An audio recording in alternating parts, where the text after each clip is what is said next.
ఈ రోజు కరీంనగర్ కలెక్టరేట్ ముందు మరి తపస్సు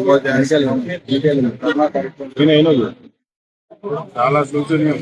ఒక విద్యను నేర్పించే గురువులు మరి భావి భారత పౌరులు తయారు చేసేటువంటి గురువులు మరి రోడ్డెక్కి ధర్నా చేస్తా ఉన్నారంటే ఈ రాష్ట్ర ప్రభుత్వం ఆత్మవిమర్శ చేసుకోవాలి. ఈ రోజు తిరుపతిరావు గారు మరి వారి బృందం అంతా కూడా మరి ఈ రోజు ఇక్కడ వచ్చి మరి ఎండలో ఇక్కడ కూర్చొని మరి ప్రభుత్వం లేదా విద్యారంగం పట్ల నిర్లక్ష్యాన్ని ఎండగడుతూ మరి ఉపాధ్యాయుల యొక్క సమస్యలను తీర్చడంలో చూపిస్తున్న నిర్లక్ష్యాన్ని ఎండగడుతూ మరి ఇక్కడ ధర్నా చేస్తా ఉన్నారు. ఏ రంగాన్ని కూడా వేయకుండా ప్రతి రంగాన్ని కూడా మరి ఏదంటే ఈ రోజు ఈ రాష్ట్ర ప్రభుత్వం కాంగ్రెస్ పార్టీ ప్రభుత్వం ప్రతి సమస్యను పక్కన పెట్టేసి మరి అధికారం చెలాయించడమే పరమావధిగా నడుపుతా ఉన్నది. ఈ రోజు ఉపాధ్యాయులు 6 DL పెండింగ్ లో ఉన్నాయి. ఉపాధ్యాయులకు సంబంధించిన BRC జాడనే లేదు. ఉపాధ్యాయ రంగ సమస్య ఇంకా ఎదుర్కొన్నటువంటి వాటి మీద ఇక్కడ కూడా ఎలాంటి దృష్టి లేదు.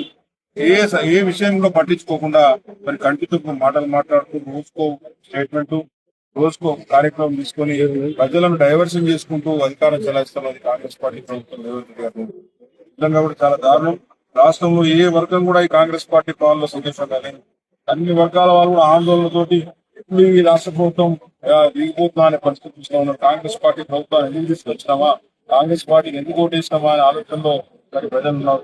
తప్పకుండా కూడా ఇప్పటికైనా ఆత్మవిమర్శ చేసుకుని ప్రజలు ఏర్పడినటువంటి సమస్యలు కావచ్చు, ఉద్యోగులు ఏర్పడినటువంటి సమస్యలు కావచ్చు, మరి అదేవిధంగా అన్ని రంగాల ప్రజలు ఏర్పడిన సమస్యలను పట్టించుకోవడం కూడా కనీసం ప్రజా సమస్యల మీద దృష్టి పెట్టాలి, ప్రజా సమస్యలు పరిష్కరించాలని ఆలోచన చేయాలి. ఏది ఆలోచన చేయకుండా ప్రతి విమర్శలు మాత్రం చేసుకుంటూ ఈ రోజు కాలం వెళ్లబడుతున్నటువంటి ప్రభుత్వం కాంగ్రెస్ పార్టీ ప్రభుత్వం. మరి ఇప్పటికైనా కూడా ఈ రోజు ఉపాధ్యాయులు ఎదుర్కొన్న సమస్యలు ఆ డిమాండ్స్ అని చెప్తా ఉన్నారు. ఆ డిమాండ్స్ అన్నిటి కూడా నెరవేరాలి తప్పకుండా. ఎందుకంటే ఈ రోజు స్కూల్స్ మీద నిర్లక్ష్య వైఖరి, స్కూల్లో ఎలాంటి అభివృద్ధి కార్యక్రమాలు, స్కూల్లో కనీసం చాక్ ఫీజు లేనటువంటి పరిస్థితి ఈ రోజు మరి రాష్ట్రంలో ప్రభుత్వ పాఠశాల ఉన్నది. ప్రభుత్వ స్కూల్ తగ్గిస్తామని ఒకవైపు ప్రజలు ఆందోళన, ఉపాధ్యాయులు ఆందోళన వేస్తా ఉన్నారు. ఉపాధ్యాయులకు సంబంధించిన ఏ సమస్య కూడా పరిష్కరించలేదు. కాబట్టి ఈ రోజు తపస్సజ్జనం జరిగినటువంటి ఈ ఆందోళనకు మేము పూర్తి స్థాయిలో మద్దతు చెప్తా ఉన్నాం.